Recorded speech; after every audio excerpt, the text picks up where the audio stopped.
Добрий день. І усім, у кого ранок, теж добрий день. Я звуся Віктор Пінчук і від Ради Ялтинської європейської стратегії. Я вас хотів би привітати на наших розмовах ЄС, онлайнових розмовах. Сьогодні Джиліан Тет, одна з найвидатніших журналісток у світі, оглядачка Financial Times США, Річард Хас до нас приєднався. Це голова Ради зовнішніх справ і Джон Болтон, колишній посол США в ООН і колишній радник з національної безпеки у президента Трампа. І нещодавно він став дуже успішним письменником. І це інтерв'ю стосуватиметься до прийдешніх президентських виборів у США і що вони можуть означати для України. Усі ці три промовці були по декілька разів на наших єсівських заходах. Це все добрі друзі ЄСу і, що і важливіше, чудові друзі України, вірні друзі України. Для нас превелика честь вас вітати на цій розмові. Я думаю, що всі в Україні з превеликою пильністю, увагою і зацікавленістю стежать того, що діється в США. США надавали велику підтримку нашій країні. І ця підтримка для нас конче потрібна. Чого нам сподіватися, якщо президента Трампа переоберуть, або якщо виграє пан Байден? Ось таке питання. Я передаю тепер слово нашим промовцям. Прошу, Джиліане. Я дякую панові Вікторові і всіх вітаю. В кого вечір, в кого ранок, в кого день, хоч би де в світі ви були. Ми раді, що ви до нас приєдналися. Просто щасливі. Я хочу сказати, що ми не в Києві, на жаль. Ми хотіли би повторити те, що було рік тому. Чудова була осіння погода, така година. І сподіваюся, що наступного року ми разом будемо таки зустрінемося очно. Але я маю щастя і честь виступати модераторкою цієї розмови. Тема критично важлива. Вийшов звіт нещодавно Брукінського інституту, що для американців це буде найважливіший момент виборів після десятиліть. Але ці вибори також для України матимуть наслідки. Хто буде? Дональд Трамп чи Джо Байден? Це визначатиме американську політику щодо України і Європи. Я цитую звіт, до речі. І ставки тепер вищі, тому що, як ви чули, США підтримували Україну останнє десятиліття, однак ця підтримка була підірвана тим, що робив Дональд Трамп стосовно до Москви. Чи зміниться ситуація, якщо виграє Джо Байден, чи зміниться за Трампа, чи зміниться на гірше. Отже, ми маємо двох промовців, обидва написали чудові книжки. Річард Хаус, як було сказано, голова Ради зовнішніх справ у Нью-Йорку, він написав книжку, що називається «Світ. Короткий вступ», і нещодавно вийшла ця книжка. Вона стосується до викликів зовнішніх справ, які належать і на Джон Болтон, теж написав книжку. Нещодавно він був послом за президента Трампа в ООН, і тепер він як спостерігач, як оглядач виступає в цій ролі, і він написав книжку бестселер, називається «Кімната, де це сталося». Якщо ви були би гравцем чи грачем, якби ви робили ставку на того, хто виграє наступного тижня, хто буде в січні засідати в овальному кабінеті, Річарде, ми перший. Дякую Джиліан, дякую Джонові, дякую Вікторові Пінчукові і Єсові. Добре, що ми не можемо, що ми можемо так хоч зустрітися, хоч шкода, що не можемо зустрітися очно. Дуже важко робити якісь прогнози щодо американських виборів. Я би сказав, що треба бути дуже скромним у своїх ставках. Отже, напевно, можна сказати, що пан Байден, колишній віцепрезидент, матиме більшість, реальну більшість американців віддасть за голоси, але ви знаєте, що наша система не більшістю обирає всенародної, а це за штатами діється, і не можна сказати наперед, просто неможливо. Ми маємо всякі Флорида, Пенсильванія ще, і деякі штати критично важливі. Хто вам скаже, що ось буде той президент чи той? Це, власне, людина, що бере на себе ризик. Ми не знаємо, як складуться обставини.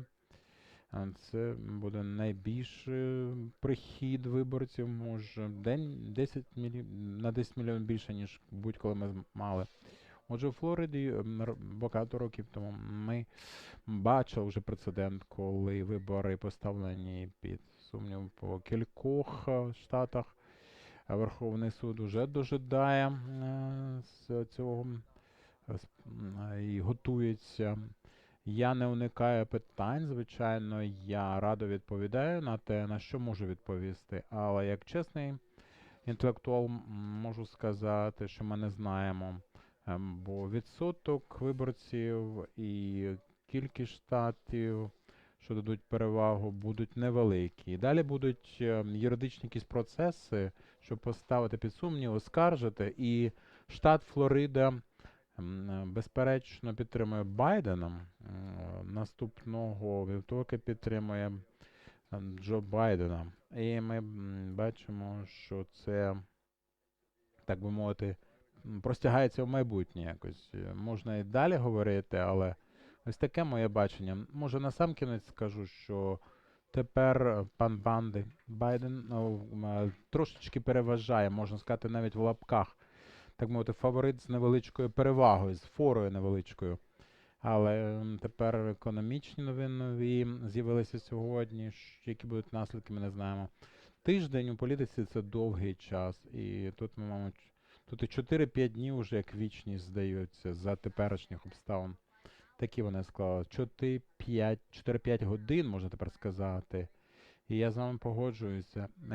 У своїй колонці я сказав, що були ринки, що розвиваються і що з'являється. І тепер бачимо політичні зміни і зміни процесу на тих ринках, що з'являється. Там є певна непевність.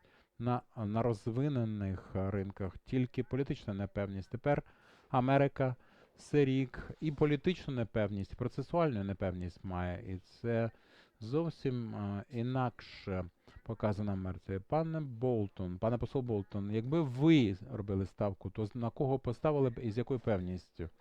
Я би на Байдена поставив доларом не більше, як $1.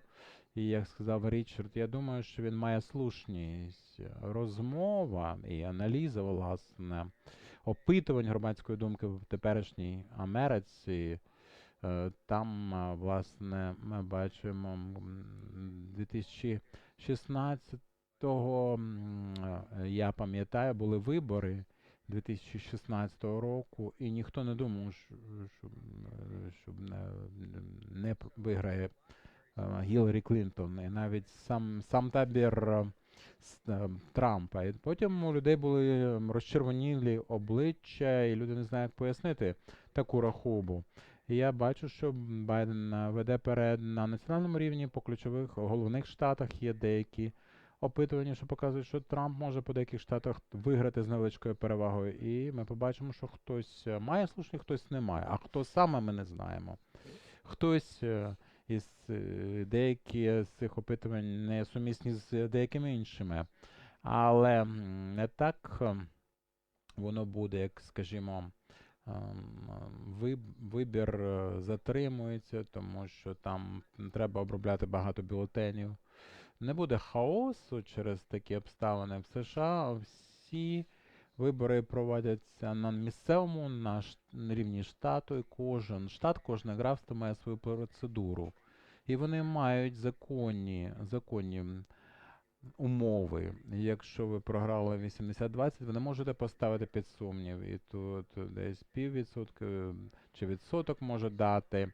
Така відмінність у Флориді 2000 року Джордж Буш 573 голоси дали йому перевагу. Тоді Ел Гор 34-35 днів оскаржував у Верховному суді. Ми можемо це знати. Може більше як одне оскарження, більше як один позов. Але це не означає, що через конституційні якісь законні норми національним на рівні штатів ми дістанемо розв'язок цього. Дональд Трамп не буде чіплятися нігтями, так мовити, за стіл в овальному кабінеті, якщо програє. То я думаю, що буде визнано результати виборів, хоч би які вони були, і ми будемо мати вибори дуже суперечливі, може визначитися, що є навіть не більший розрив, ніж ми передбачаємо. Тепер, отже, я цікаво знати, ви певні того, що президент Трамп погодиться піти, якщо будуть якісь результати, що потім поставляться під сумнів. А отже, якою мірою можна такого сподіватися? Добра новина в тому, що віра в судові процеси в Америці залишається високою. Довіра до суддів, власне кажучи, 15 років тому була така довіра, коли виконавча влада мала злам такої довіри, не мала переваги від цього. Отже, чи ви певні, ви попрацювали із президентом в овальному кабінеті, написали тепер книжку, ви певні, що він піде? Безперечно, він не піде, так би мовити, гарно, граційно, безперечно. Ніхто не може сказати, як він поводитиметься. Закон на федеральному рівні, такий коледж виборників збирається 14 грудня. І ви не можете сказати, що Флорида не готова, наприклад, ми не можемо голосувати. Голосувати треба, коли призначено. І якщо не буде 270, піде це до Палати представників за Конституцією. Я не думаю, що буде таке. Ми підемо до палат двічі 1801 і 1825 років. Двічі таке ставалося, два було прецеденти. Я не думаю, що це станеться цього разу на цих виборах. І тут є така цікаво сказати, що хаос – це трампоцентрична річ. Хаос – це його стихія в овальному офісі на щодень. Я не думаю, що є загроза в тому, що він не піде. Може, безперечно, це впливає на ваш тиск крові, але ви читаєте всякі новини, побачимо, чи я маю слушність чи ні. Але не буде такого безладу, як дехто сподівається чи боїться. І наскільки ви думаєте, ця історія з хаосом, це я до Річарда звертаюся, чи це результат втручання Росії, чи це не підриває основи американської демократії, а просто сприйняття цих основ? Я думаю, абсолютно можливо, що така загроза іде з Росії, якась іде з Китаю, може йти від Ірану і ще з якихось країн. І зрозуміло, чому люди дивляться на таке іноземне втручання і думають, ага, кому вони надають перевагу, чи Трампу, чи кому. Але вони фактично підтримують інституції американського уряду. Я думаю, що всі американці хотіли би, щоб люди в світі не робили якусь роботу, щоб не були провокаторами. Але я думаю, що абсолютно основне те, що у нас буде цей процес, і ми будемо це робити з відкритими очима. Річарде, якщо говорити про ризик цього процесу, ризик політики, чи ви погоджуєтесь, чи вірите ви в те, що президент покине офіс, якщо він програє, чи ні? Я думаю, що, звичайно, овальний офіс до січня наступного року, там не буде двоє президентів один біля одного. Пан Трамп або залишиться на другий термін, або президент Байден стане 46-м президентом США.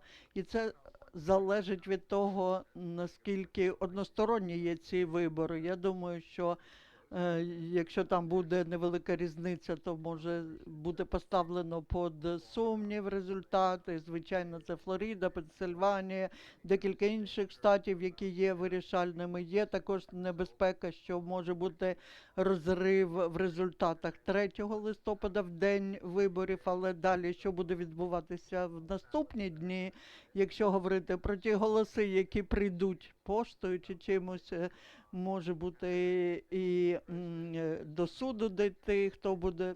Я думаю, що президент, ну, він піднімав ці питання законності та шахрайства, і це, можливо, не на користь країни було, але 10 тижнів між днем виборів і днем інаугурації пройде, і, звичайно, будуть проходити політичні битви і якісь вправі, і, на жаль, можуть бути навіть битви на вулицях, але я думаю, що буде ситуація, коли великий відсоток країни, десятки мільйонів виборців будуть відчувати, що тут не достатньо легітимності. Але я так колись програв в виборах, але чи одна людина, можливо, не мала фактично основ для того, щоб стати президентом. Але я думаю, що ми будемо говорити і про порядок денний президента, який виграє. Це такий порядок денний і в міжнародному сенсі, і внутрішньому, але це дуже важко. Тепер ми країна, яка є такою, яку я поки не бачив за своє життя. І чи це Трамп, чи це Байден, але я думаю, що навряд чи буде складніше управляти. Тепер дуже цікаве опитування було. 76% американців кажуть, що вони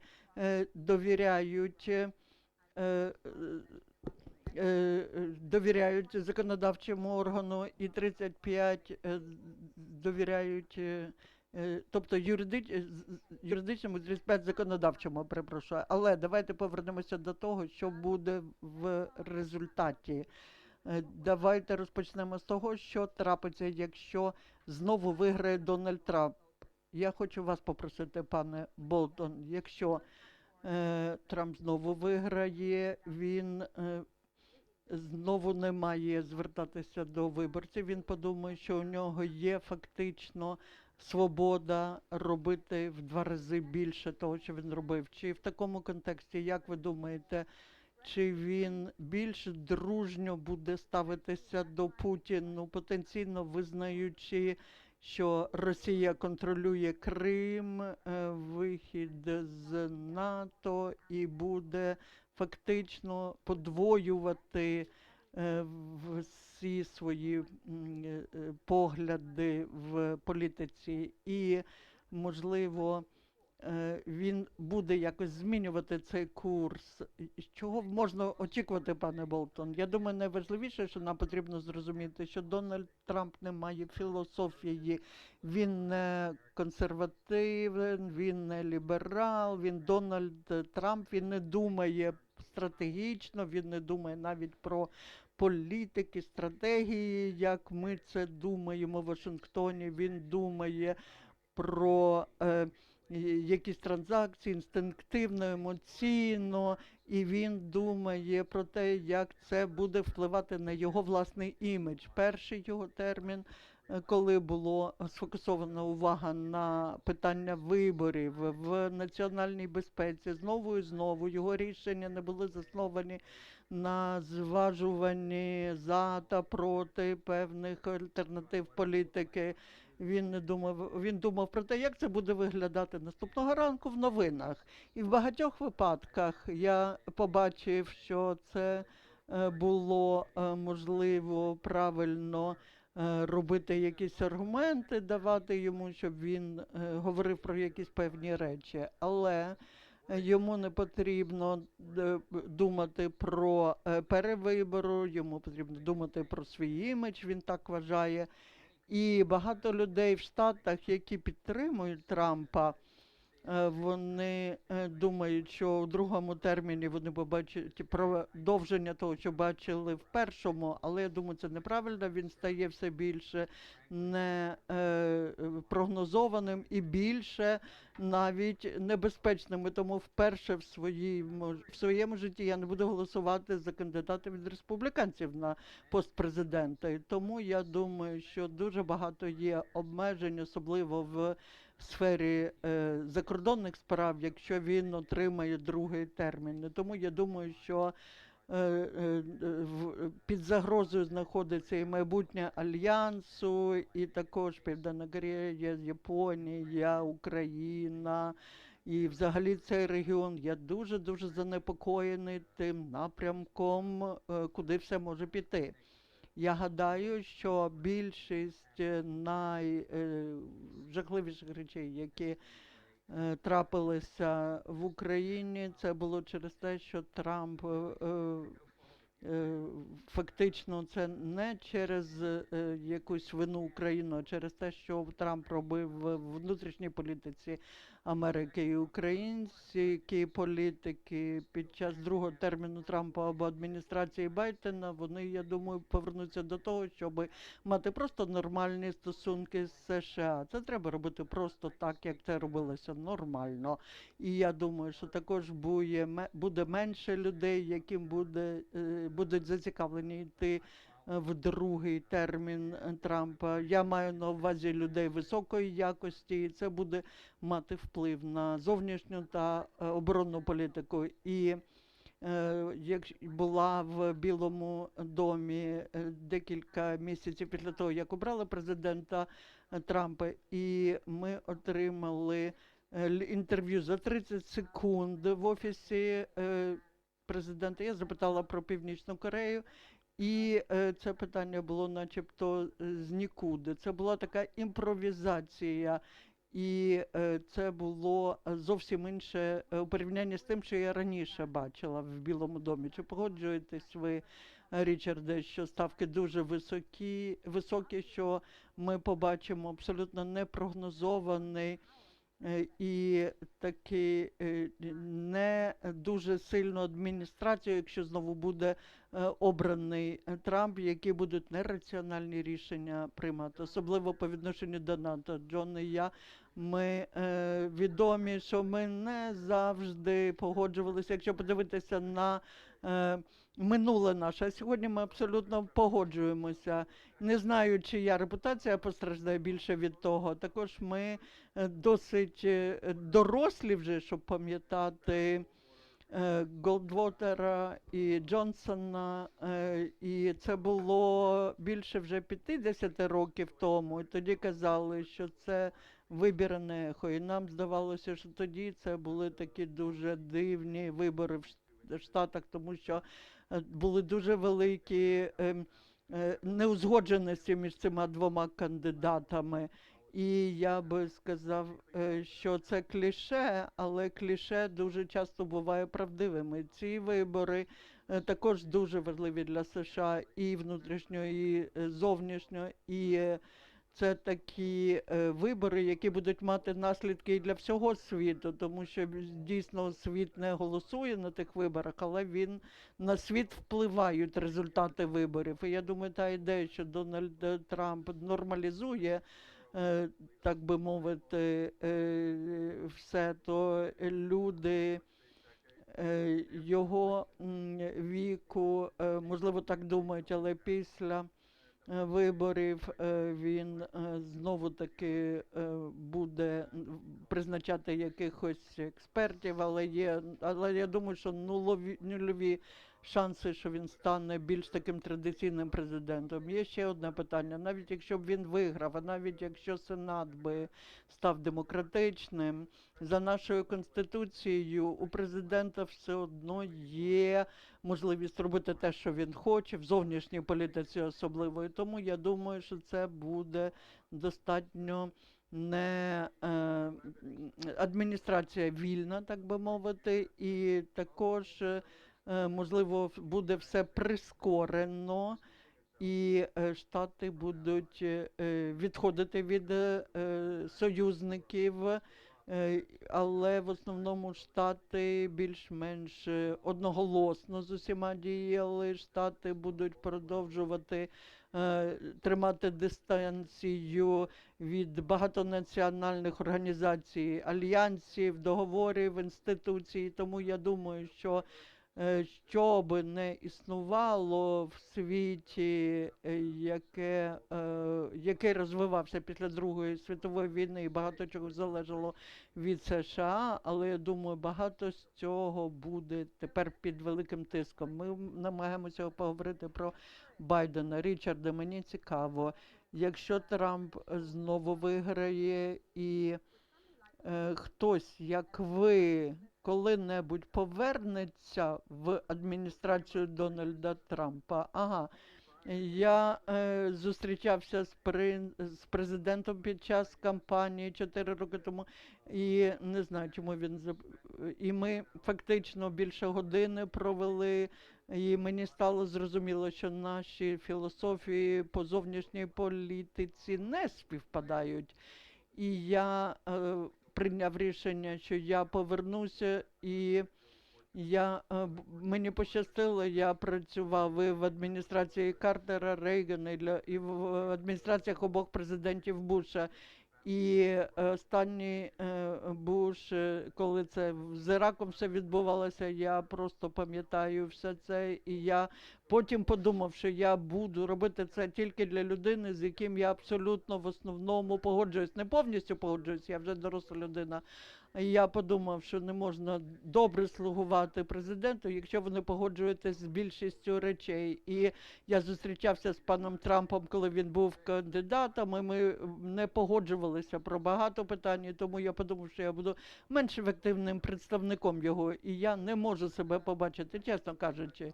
І це такий сумний коментар. Вся моя кар'єра, я вірив в державну службу, і хочете, щоб люди там працювали, але також я думаю, що і досвід Джона показує це, і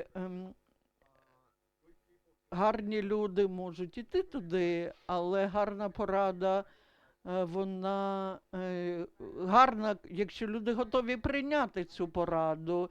І я досить скептично ставлюсь до такої цінності, навіть хоча я себе називаю гарним таким спеціалістом, але я досить скептично ставлюсь. Мені здається, що цей президент не дуже відкритий до таких певних людей.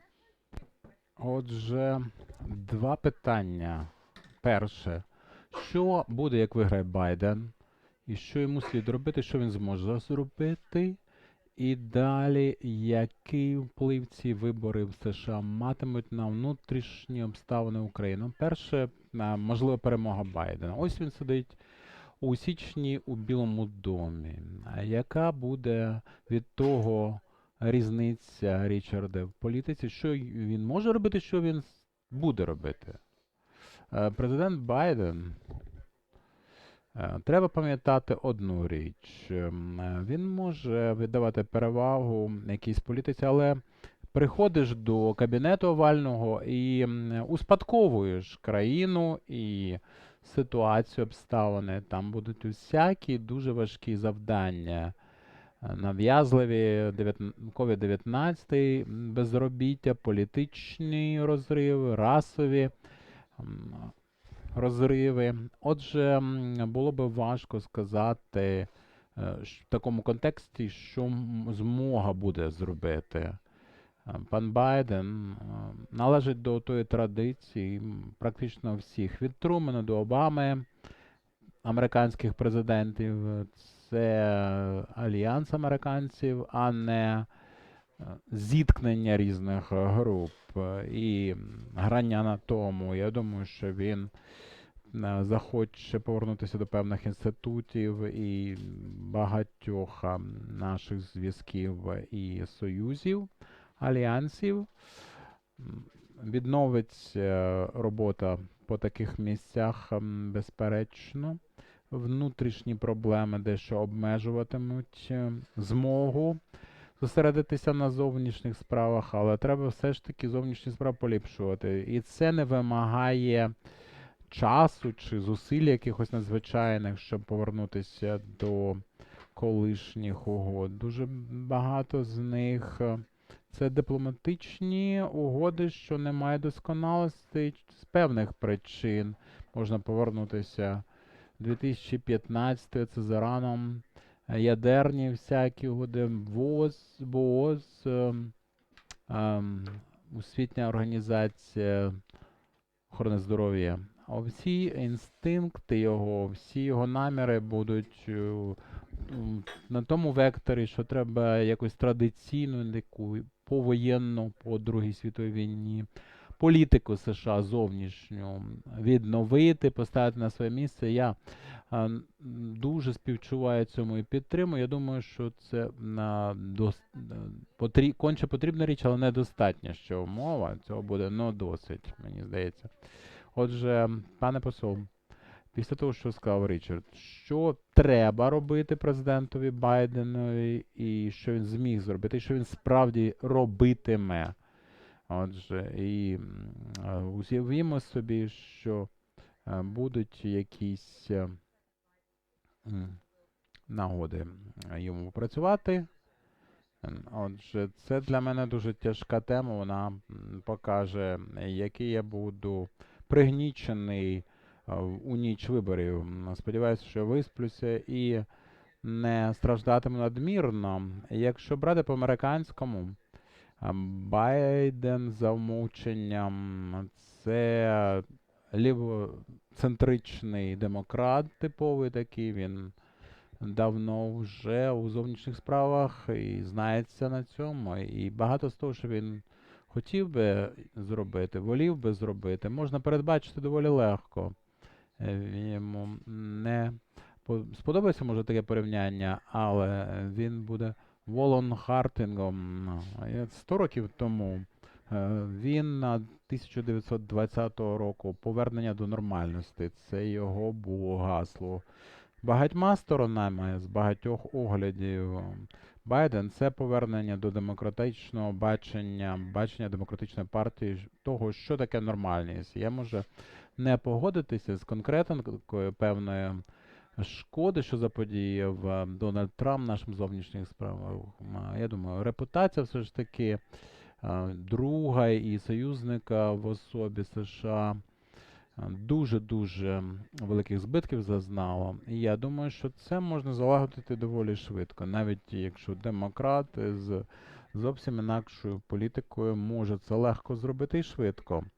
Але велике невідоме для Байдена в тому, з двох частин складається, власне. Найперше, це парадигма американського політичного життя, коли люди в Обамській адміністрації чи уже на певний час не були при владі, і тепер вони повертаються. Можна тоді 4 роки забути. Так буває. З республіканського боку ми були Буш, а потім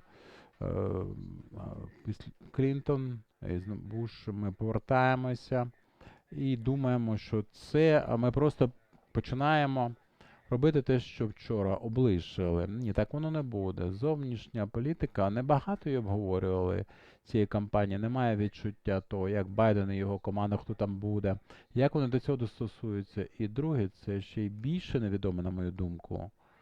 Байден репрезентує дуже подібну партію саме тепер. Е, ліве, вибачте, крило. Це вони голосуватимуть за Байдена. Вони налягали на кампанію і підтримували, але Окейсія Кортес з Нью-Йорка, один ступів правого крила, сказала декілька днів тому, 4 листопада все почнеться. Це наступного дня. Яка буде політика, ми бачимо. Вона зосередилась на тому, що таке внутрішня політика з собою являє. Майже виключно. Ми не знаємо докладніше, як ліве і праве крило демократичної партії розглядатимуть ці зовнішні питання зовнішньої політики, але я сподіваюся, що ця внутрішня політика, це вибір держсекретаря Сюзан Райс, мабуть, фаворитка, але кожен своє скаже, і вони, хто буде міністром, Елізабет Уоррен чи Бенні Сендерс, міністром фінансів. Отже, мені здається, що ми можемо сказати з певною впевненістю, що таке Джо Байден сам собою, але коли він виграє, то невідомо, особливо по тих ділянках, де дуже мало ми розглядали, як Україна, ось, наприклад, проти Росія і європейське питання, давно закинені ділянки. І минатиме час, поки ми зрозуміємо, що вони мають на увазі. Ви сказали слушну річ, тому що зовнішня політика вже певний час втратила в Америці якусь увагу таку послідовну.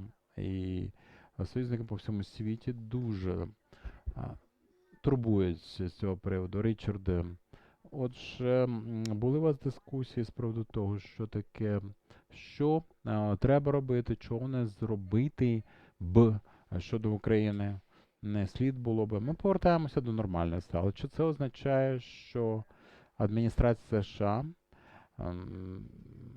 з приводу Криму позицію матиме якусь потужнішу, на зв'язки з НАТО налягатиме? Дуже важко прогнозувати, але мені здається, що будуть ближчі зв'язки в такому разі з натівськими партнерами і надання летальної зброї Україні. Пан Байден виступав рішуче, послідовно. Буде суворіша політика щодо Путіна і Росії, Російської Федерації. І також буде бажання, мені здається, знайти спосіб на те, щоб все ж таки з Росією якимось чином подовжити угоду New Start. Якось були спроби вже такого плану. В цьому розумінні я не думаю, що буде сприйняття Криму в російському варіанті його статусу. Я не бачу шансів таки на те. І чи можна буде Мінські угоди якось до активної фази повернути, якщо це взагалі можливо, і так, як це можливо. І те, що діється на сході України, чи як можна це приймати як нормальність. Я б сказав дві речі. В Україні буде все те, що робитиметься між Росією і США, ніби коштом України. Українці турбуватимуться з цього приводу щоразу, як будуть якісь контакти. Ось аналогія, скажімо, як Індія. Може, чудернацька, ось Україна має стосунки добрі з США, чи то з республіканцями, чи то з демократами в Білому домі, в Конгресі. Це той зв'язок, що нас працює на перспективу. Обопільно важливий, я би не виводив політику із контексту зовнішні інтереси, там, де вони збігаються з США, допомагатимуть Україні з правовладдям, з боротьбою з корупцією, але це буде така старомодня, добра, традиційна політика добрих стосунків у зовнішній політиці. І я думаю, що будуть ось такі елементи, якщо зміниться наша політика. І ще хочу запитати, те, що стосується тих скандалів, які отруювали внутрішню політику, скажімо, внутрішня політика отруювала стосунки України з США. Як ви думаєте, адміністрація Байдена, вона буде підтримувати рух України ближче до Євросоюзу? Хтось із вас? Якщо це Євросоюз, то не нам коментувати. Я думаю, що ми будемо себе комфортніше відчувати, ніж з НАТО. Але я думаю, що у Євросоюзу також є свої думки по цьому приводу. Я намагаюся бути дипломатом. Я не думаю, що НАТО чи Євросоюз, ці стосунки. В основному фокусувати увагу буде Україна на розвитку економічних стосунків, боротьбі з ковідом, питання, які є з законодавчою гілкою, з правосуддям, також ті проблеми, які існують на сході України. Посол Болтон, ви погоджуєтесь з цим? З точки зору України, я думаю, що ніхто не думає, що Євросоюз – це їх порятунок, їм потрібно дуже багато чекати цього. Те, що цікаво, і я не можу це прогнозувати точно, але пару років тому ми б говорили, дивлячись на Росію та на бувший Радянський Союз, що багато проблем є, але Україні все було дуже важко через анексію Криму, через військових в Донбасі. Але сьогодні ми бачимо все більшу нестабільність в Центральній Азії. Там конфлікт між Вірменією та Азербайджаном через Нагорний Карабах. Це він найгостріший з часів розпаду Радянського Союзу. Я не думаю, що Росія також і з Туреччиною там є проблеми. Проблема з Грузією, в Абхазії ситуація не краща, Молдова ще є, також в Білорусі є проблеми і є вірогідність, що Путін скористається цією ситуацією і вони намагаються отруювати людей, продовжують новачком, потім на Навального вони це використали і вони намагаються також якихось інших політичних лідерів отруювати, але дійсно дуже багато таких проблем з Росією і в Росії. Бувший Радянський Союз в цілому має багато проблем і дає Заходу певні можливості. Якщо Байден хоче більше до того серйозно поставити. І якщо, скажімо, європейці щось готові будуть робити з цим, особливо німці, а в Німеччині є криза лідерства, а відповіді на цю кризу я не бачу. Я думаю, тут багато чинників грає. І тут чи Байден буде вирішувати це питання, чи буде багато європейського інтересу в цьому, але відбуваються такі речі, які поза нашим контролем, тому що цей конфлікт на Горному Карабасі дуже сильний, і якщо подивитися на світ, і хто сказав би, а що не дає вам спати, я би сказав, периферія бувшого Радянського Союзу. Ага, я також з вами погоджуюся, оскільки я писала свою докторську саме по периферії Радянського Союзу бувшого. Я думаю, що також є Україна не е, дійсно тут не скористається всіма можливостями і, звичайно, в міжнародному сенсі Китай стане найбільшою проблемою для того, хто буде наступним в офісі, і можливість кризи через Тайвань навряд чи зникне. Тобто фокус США буде спрямований на щось от таке, і тому може бути тертя між США і Китаєм. І також адміністрація Байдена буде занепокоєна більше такими глобальними питаннями, як зміна клімату, наприклад, і Україна буде враховуватися, але вона дійсно може відігравати якусь роль. А є ще інші міжнародні виклики, які можуть бути поза нашим контролем. Тому що те, що в Китаї робить президенти в країні і поза межами країни, це все буде впливати на всі ці події. Події можуть примусити США фокусувати увагу на тому, де ми не можемо отримати відповіді. Дійсно, це є велика проблема політиків США, і ми можемо закінчити в ситуацію, коли Україна буде страждати від того, що ігнорують її питання. Але що це може означати для внутрішньої ситуації в Україні? Чи можете ви хтось сказати, що це може внутрішньо для України означати?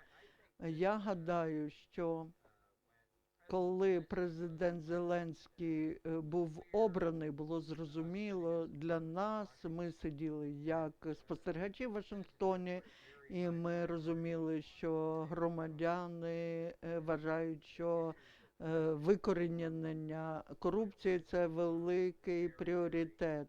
І також розвиток економіки – великий пріоритет. І тому ми маємо погодитись з тим, щоб побачити Україну як більш таке нормальне питання в нашій зовнішній політиці. І ці внутрішні питання, вони дуже складні для України, мені здається, і у мене немає якихось ідей, яким чином їх вирішувати, але роль США має бути штовхати Росію, щоб вони дали можливість Україні вирішувати свої внутрішні проблеми. Але це нелегко, це була проблема для багатьох бувших радянських республік, щоб там були такі уряди, які б не підпадали під отакі різні впливи. Якщо б було достатньо часу, то тоді я був би більше впевнений. Але якщо ці проблеми в Росії і цей тиск на Путіна, якщо б не були такими, якщо б вони були сильнішими, то я би був більше впевнений, але я не знаю, чи може Україна сама рухатися так швидко, як потрібно. І тим більше, що в внутрішніх реформах потрібно ще більше зробити. Внутрішні реформи в Україні мають дві переваги. Перше, це було б гарно для України, і друге, гарно було б, якби керівники України та США зібралися разом, і тоді би ми фокусували більшу увагу на тому, що робити з Росією. Мені здається, що це в інтересах України, щоб президент Зеленський і ті, хто навколо нього про це думали, це дуже набагато важливіше, ніж те, що буде робити США. І ви раніше казали про той факт, що внутрішні політичні боротьба, вона впливає на стосунки США, особливо залучення президента Трампа і те, що він каже про те, що син Байдена, як він був пов'язаний з Україною, як ви думаєте, якщо говорити про якісь внутрішні такі протиріччя, вони заважають стосункам США. Я думаю, що тут питань немає. Якщо Трамп програє і Байден приїде, то я думаю, що це питання швидко зникне. Це не означає, що не буде політичних розмов з цього приводу, але з питань, мені здається, тепер здіймається, я кажу, як республіканець, одне з викреплень доби Трампа. Ми перестали говорити про політичні відмінності, а натомість говоримо, погоджуєтеся ви з Трампом чи ні. Отже, якщо Трамп каже, що син Байдена це велике питання, тоді Хантер Байден, що він там робив в Україні, мені байдуже. Може він там зганьбив батька, може ні. Я не бачу ознак доведених корупції. Хай собі буде, але це не таке велике питання. Люди можуть його розслідувати, аналізувати, але вихід Трампа із овального кабінету полегшить дуже багато речей стосовно до України. Я не кажу, що зразу все зникне погане, всі примари ночі, так би мовити. Але легше буде говорити про всі питання без винятку. Буде ще один аспект повернення до нормальності. Ми маємо дуже істотні питання, треба їх обговорити саме їх з Україною. Це питання політичні. А Річарде, що ви скажете з цього приводу? Ну, я взагалі-то погоджуюся. І треба на Fox News триватиме хвиля, так би мовити, можна сподіватися то. І хто контролює Сенат? Це буде важливе питання. Республіканці, якщо контролюють комітети, вони можуть підтримувати, так би мовити, вогонь в печі. Якщо демократи прийдуть до Сенату, то все це згасне печі. Ну, тут буде 86 різних буде думок. Я думаю, що одна річ, що з'ясувалася в цій розмові цілком виразно, дуже багато непевності в майбутньому. Ні. Не тільки з приводу вислідів виборів. На мою думку, ви обидва сказали, що хоч би що показували опитування, непевність з приводу того, якщо буде переможною байденська адміністрація, як вона зможе дати роду з питаннями, чи матиме вона розкіш, змогу працювати в ліпших умовах і давати ліпші розв'язки. Але ми всі погодилися на тому, що нормальніші, здоровіші стосунки поступом на зовнішньому фронті з'являться. Це найліпший інтерес кожного. Це для загального добра. Дякую обом вам, нашим шановним промовцям. Ми поділилися з нами своїми думками. Вони завжди дуже цікаві, гострі, доречні, але саме в цей момент, напередодні таких важливих виборів, надзвичайно важливі. Я вам бажаю пережити цю ніч в доброму здоров'ї, нічого не втратити, і Річардові проголосувати дуже добре. Всі, хто боїться, мовити, похмілля по виборах, ми, так мовити, матимемо з Фаридом Закарією розмову із латвійським президентом 10 листопада.